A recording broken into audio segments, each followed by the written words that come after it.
मूल होत नाही म्हणून स्त्रीबीज किंवा शुक्राणू दान केलेल्या दात्याकर्त्याकडून घेऊन मूल जन्माला घातलेल्या पालकासंबंधी उच्च न्यायालयाचा एक निकाल समोर आलाय, ज्यामध्ये स्पर्म डोनेट करणारे व्यक्ती किंवा स्त्रीबीज दान करणारी महिला यांच्या अधिकारासंबंधात मोठी चर्चा देशभर सुरू झालेली आहे. ज्या दाम्पत्यांना मूलबाळ होत नाही त्यांच्यासाठी पुरुष जे निरोगी पुरुष आहेत, सुदृढ पुरुष आहेत, त्यांच्याकडनं स्पर्म डोनेशन म्हणजे शुक्राणू दान केले जातात, ज्या माध्यमातून प्रसूती प्राप्ती होते.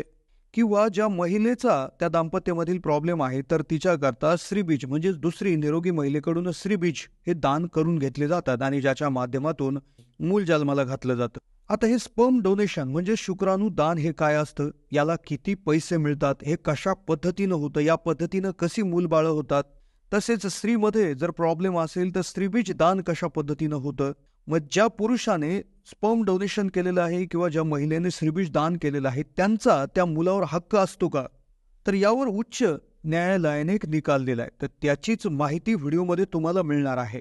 सहसा या विषयावर कोणी चर्चा करत नाही, त्यामुळेच आपण व्हिडिओमध्ये डिटेल अशी चर्चा करणार आहोत. व्हिडिओमध्ये सगळ्यात आधी आपण पाहणार आहोत की ज्या दाम्पत्यांना मूल होत नाही तर त्यांच्याकडे कोणते कोणते पर्याय असतात, कोणत्या स्थितीमध्ये स्पर्म डोनरकडून स्पर्म घेतले जातात, म्हणजेच एखाद्या निरोगी पुरुषाकडून त्याचे शुक्राणू घेऊन निरोगी महिलेमध्ये टाकले जातात, किंवा एखादी महिला आहे तिला प्रॉब्लेम आहे त्या दाम्पत्यामध्ये तर दुसऱ्या महिलेकडून स्त्रीबीज दान कशा पद्धतीनं करून घेतलं जातं. तर असे सर्वच ऑप्शन विषयी आपण माहिती घेतो. याबद्दल तुम्ही स्पर्म डोनेशन करू शकता का, किंवा एखादी निरोगी महिला असेल तर स्त्रीबीज दान करू शकते का, तर त्यांना किती पैसे मिळतात, कशा पद्धतीने हे दान होतं, कशा पद्धतीने याची प्रक्रिया असते, अशी डिटेल माहिती आज आपण व्हिडिओमध्ये घेणार आहोत. त्यामुळे व्हिडिओ तर तुम्ही नक्की पाहाच, पण जास्तीत जास्त लोकांना हा व्हिडिओ शेअर करायला विसरू नका. एखाद्या दाम्पत्याला मूलबाळ होत नसेल तर त्यांनी कुणाकून तरी स्पर्म डोनेट करून घेतलेले स्पर्म घेऊन जर मुलाची त्या ठिकाणी हे झाली, किंवा स्त्रीबीज दान करलेलं स्त्रीबीज घेऊन जर हे झालं, तर ज्याने स्पर्म डोनेट केलंय किंवा ज्या महिलेने स्त्रीबीज दिलंय तर त्यांचा त्या मुलावर किती अधिकार असतो, तर याविषयी न्यायालयात एक याचिका दाखल करण्यात आली होती आणि ज्यावर निकाल दिला होता. आणि त्यामध्ये त्या निकालामध्ये भरपूर अशा काही गोष्टी समोर आल्या. उच्च न्यायालयाचा निकाल त्यामध्ये आलेला आहे. हे प्रकरण नेमकं काय आहे याविषयी आपण माहिती घेऊच, पण तत्पूर्वी हे स्पर्म डोनेशन म्हणजे काय, स्पर्म डोनर काय असतो, किंवा स्त्रीबीज देणारी जी स्त्रीबीज डोनर काय असते. आता विक्की डोनर हा जो पिक्चर आहे तो पूर्वी आला होता आणि ज्याच्या माध्यमातून पूर्ण देशभरात स्पर्म डोनेशन म्हणजेच शुक्राणू दाता याविषयी मोठी चर्चा व्हायला लागली होती. आता स्पर्म डोनर हा असा तरुण व्यक्ती किंवा पुरुष असतो की जो निरोगी असतो, त्याला कुठलाही आजार नसतो, जो कुठल्या तरी कलेचा त्या ठिकाणी त्याच्यामध्ये कुठली तरी कला असते. शक्यतो हा तरुण जो आहे तो अतिशय तरुण त्या ठिकाणी असतो. बीबीसीच्या एका रिपोर्टमध्ये त्या ठिकाणी सांगण्यात आलेलं आहे, दिल्लीच्या एका तरुणाचं त्या ठिकाणी घेण्यात आलं होतं. तर त्यामध्ये असं सांगण्यात आलं होतं की तुम्हाला जर स्पर्म डोनेट किंवा शुक्राणू हे जर त्या ठिकाणी दान करायचे असतील तर तुमच्या भरपूर अशा टेस्ट घेतल्या जातात आणि त्या टेस्ट नंतर तुमचं जे काही शुक्राणू आहेत तर ते जमा केले जातात. 72 तासाच्या सायकलमध्ये एकदा हे दिले जातात. अगदी याच्यासाठी भरपूर लाईन असते, भरपूर लोक वेटिंगमध्ये असतात, भरपूर लोक देण्याची तयारी त्यांची असते आणि त्यानुसार मग त्यामुळे त्याला मिळणारे पैसे त्या ठिकाणी हे जवळपास त्यांनी सांगितलं की जवळपास 400 रुपये मला प्रति वेळेस दिले जायचे. म्हणजे एका हप्त्यात दोनदाच डोनेशन केलं जायचं, ज्यामध्ये जवळपास एका आठवड्याला 800 तर महिन्याला 3200 रुपये त्या ठिकाणी मिळत होते. मग त्यांनी चौकशी केली तर आहे की साधारणपणे की एवढे कमी पैसे का, तर त्यांना सांगितलं की अगदी भरपूर लोक याच्यासाठी इच्छुक असतात. मग आता तुम्ही म्हणाल की हे स्पर्म डोनेशन जे केलं जातं तर ते शुक्राणू कोण वापरतं, तर ते असे दाम्पत्य वापरतात की ज्या दाम्पत्यामध्ये पुरुषाची त्या ठिकाणी त्याचे शुक्राणू अतिशय कमी असतात किंवा 0 असतात.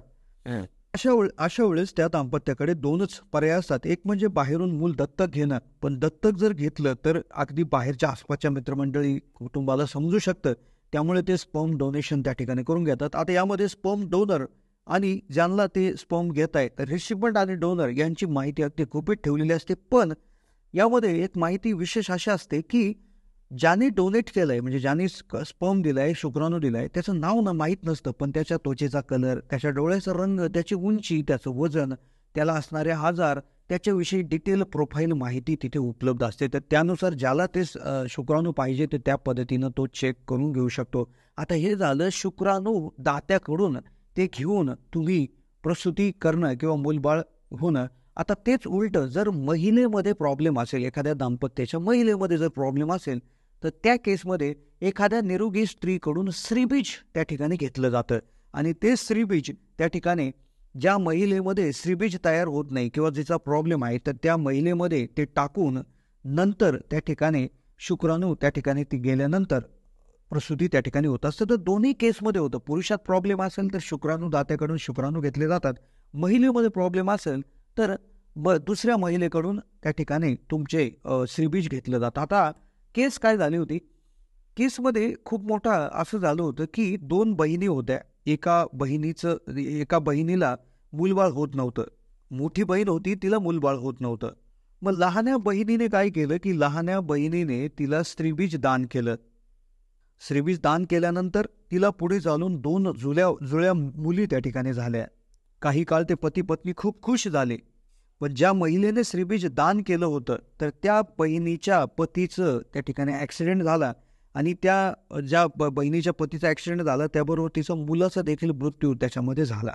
मग त्यामुळे काय झालं की जिने हे श्रीबीज दान केलं होतं ती महिला त्या पतीबरोबर त्या ठिकाणी राहायला लागली. जो तिचा मेहुणा होता ती त्याबरोबर राहायला लागली आणि मग तिच्या बहिणीबरोबर तिचे वाद झाले आणि त्यानंतर जी खरोखर त्या ठिकाणी त्यांची आई होती तिला घराबाहेर काढण्यात आलं किंवा ती त्यांच्याबरोबर राहायला नाही लागली. मग तिने कोर्टात दावा दाखल केला आणि कोर्टात दावा दाखल केल्यानंतर ती असं म्हणायला लागली की ह्या मुली तर माझ्याच आहेत. अर्थात ब्रीज जरी दुसऱ्याचे असले तरी ते माझ्या पोटामधूनच आलेले आहेत, गर्भाशयामधूनच आलेले आहेत. मग सरकारने यावर त्या ठिकाणी उच्च न्यायालयाने यावर असंही म्हटलेलं आहे की जो कोणी स्पर्म डोनेट करतो किंवा स्त्रीबीज डोनेट करतो तर त्याचा कुठल्याही प्रकारे अधिकार त्यामध्ये नसतो. तर यामध्ये एक कायदा किंवा एक करार आधी केलेला असतो. त्या करारानुसार जो कोणी दान करतो, जो कोणी डोनेट करतो तर त्याची कुठल्याही प्रकारची त्याच्यावर अधिकार नसतो. तो पूर्ण अधिकार त्या ठिकाणी विरून गेलेला असतो. त्यामुळे ज्या महिलेच्या गर्भाशयातून ते निर्मित होतील किंवा जे बायोलॉजिकल त्याचे आईवडील आहेत तर त्यावर त्यांचा पूर्ण अधिकार असतो. तर अशी त्या ठिकाणी जो निर्णय आहे तो हायकोर्टाच्या माध्यमातून देण्यात आलेला आहे.